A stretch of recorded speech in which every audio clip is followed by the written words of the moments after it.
नमस्कार बच्चों, स्वागत है अपने इस YouTube चैनल पे। बच्चों, आज की इस वीडियो में एक बार फिर से हम कक्षा 12 के विद्यार्थियों के लिए भूगोल का जो है मॉडल पेपर लेकर आए हैं, जो 2024 बोर्ड एग्जाम के लिए वेरी इंपॉर्टेंस रहेगा।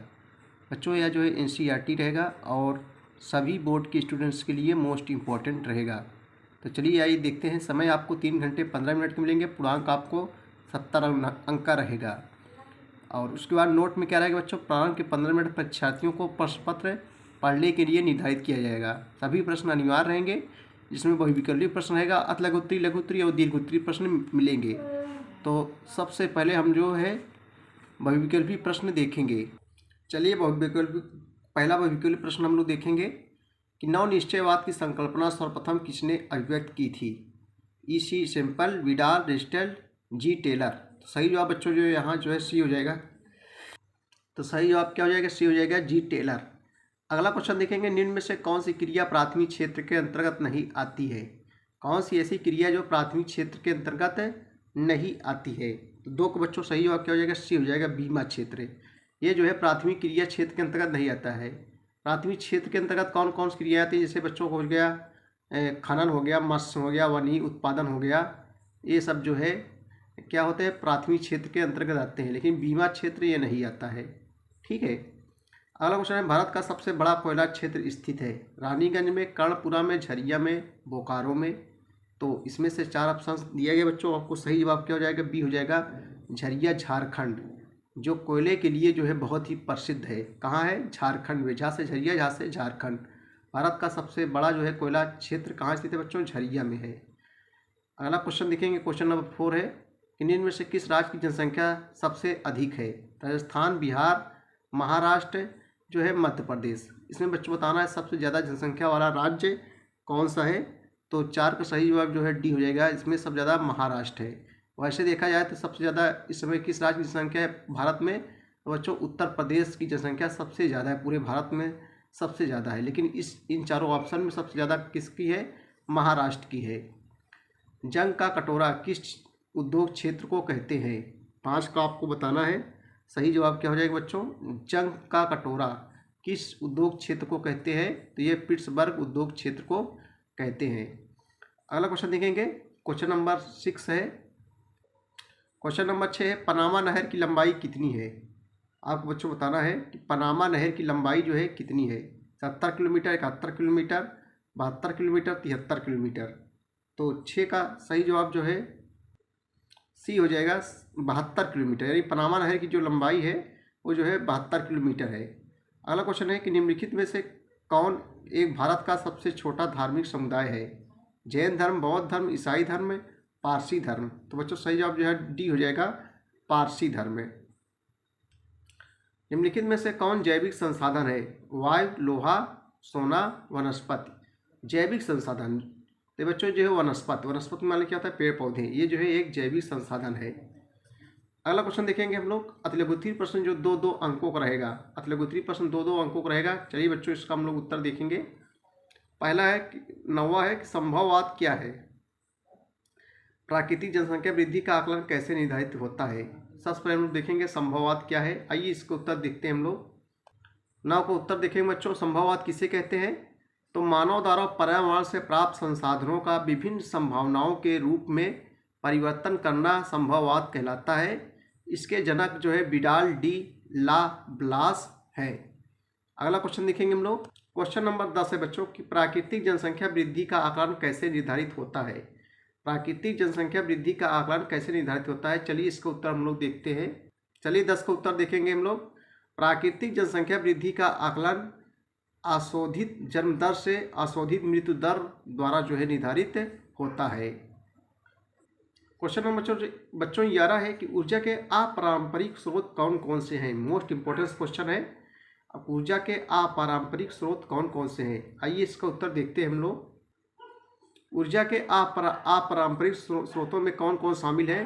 तो ऊर्जा के अपारंपरिक स्रोतों में जैसे सौर ऊर्जा हो गया, पवन ऊर्जा हो गया। सौर ऊर्जा किसे कहते हैं, जो सूर्य से प्राप्त होने वाली ऊर्जा को सौर ऊर्जा कहते हैं। जो पवन द्वारा ऊर्जा प्राप्त होती है पवन ऊर्जा कहते हैं।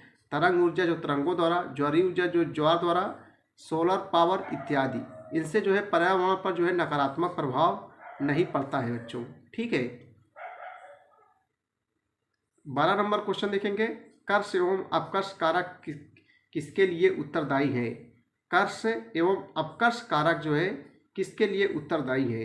आइए इसका उत्तर देखते हैं हम लोग। कर्ष एवं उपकर्ष कारक मुख्य रूप से प्रवास के लिए उत्तरदायी है। इसके अंतर्गत जनसंख्या का व्यापक स्तर पर स्थानांतरण होता है। कर्ष एवं अपकर्ष कारक मुख्य रूप से प्रवास के लिए उत्तरदायी है और इसके अंतर्गत जनसंख्या का व्यापक स्तर पर स्थानांतरण होता है।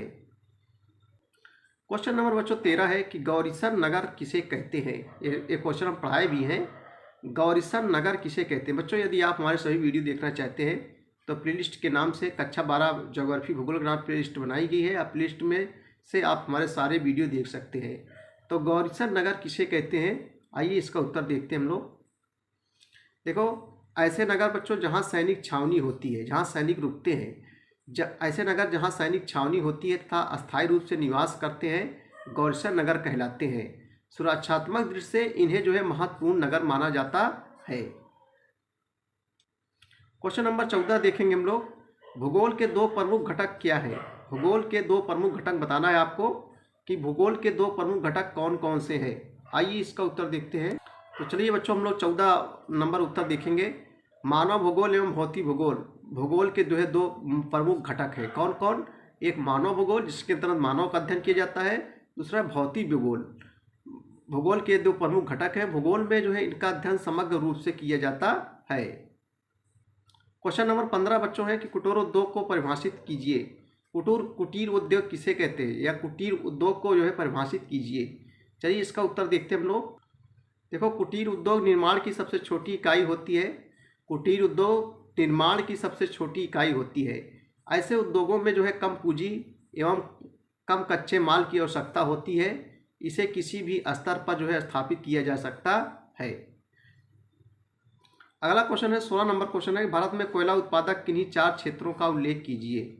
भारत में कोयला उत्पादक किन्हीं 4 क्षेत्रों का उल्लेख कीजिए। चलिए इसका उत्तर देखते हैं हम लोग।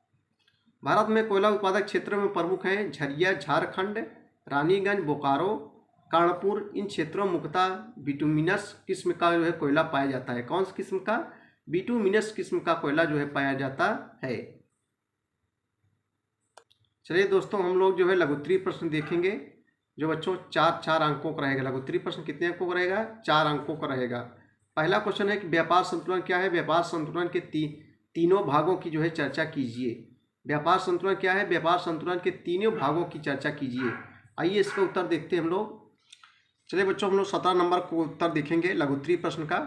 देखो, किसी समय अवधि के अंतर्गत किसी देश के निर्यात तथा आयात। निर्यात किसे कहते हैं? जब किसी वस्तु को, एक वस्तु को दूसरे देश में भेजते हैं तो उसे निर्यात बोला जाता है। जब एक वस्तु को दूसरे देश से मंगाई जाती है तो उसे क्या कहते हैं? आयात कहते हैं। यानी भेजना निर्यात और आना आयात। आ से आयात, आ से आना।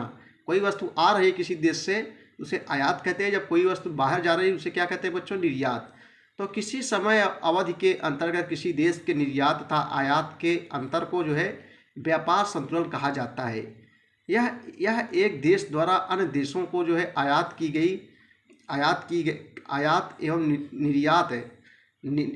एवं निर्यात की गई वस्तुओं एवं सेवाओं की मात्रा के लेखे जोखे को जो है व्यक्त करता है।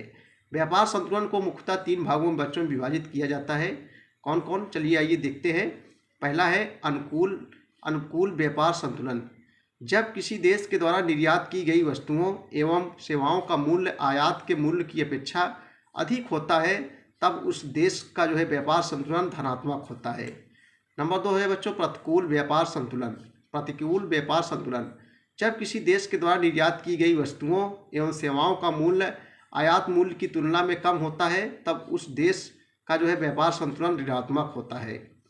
नंबर 3 है बच्चों संतुलित व्यापार। जब किसी देश के द्वारा निर्यात की गई वस्तुओं का मूल्य आयात की गई वस्तुओं के मूल्य के बराबर होता है तब उस देश का व्यापार संतुलित होता है। क्वेश्चन नंबर 18 है बच्चों कि भारत की जनसंख्या की आयु संरचना का उल्लेख कीजिए। भारत की जनसंख्या की आयु संरचना का उल्लेख कीजिए। चलिए इसका उत्तर देखते हैं हम लोग। आयु संरचना से तात्पर्य किसी देश के लोगों को जो है विभिन्न आयु वर्गों के अनुसार विभाजित करने से बच्चों। इसमें यह उल्लेख मिलता है कि जनसंख्या का कितना भाग किशोर है, कितना युवा और कितना जो है वृद्ध यानी बूढ़ा है। आयु संरचना को निम्नलिखित 3 भागों में बांटा जा सकता है। कौन कौन? नंबर 1 है किशोर। इसमें सामान्यतः 15 वर्ष की आयु तक की जनसंख्या को जो है शामिल किया जाता है। इस आयु संरचना में भारत की जो है 34.2% जनसंख्या आती है। नंबर 2 है बच्चों युवा। इसमें समानता 15 से 59 वर्ष आयु तक की जनसंख्या को शामिल किया जाता है। इस आयु संरचना में जो है भारत की 63% जनसंख्या आती है।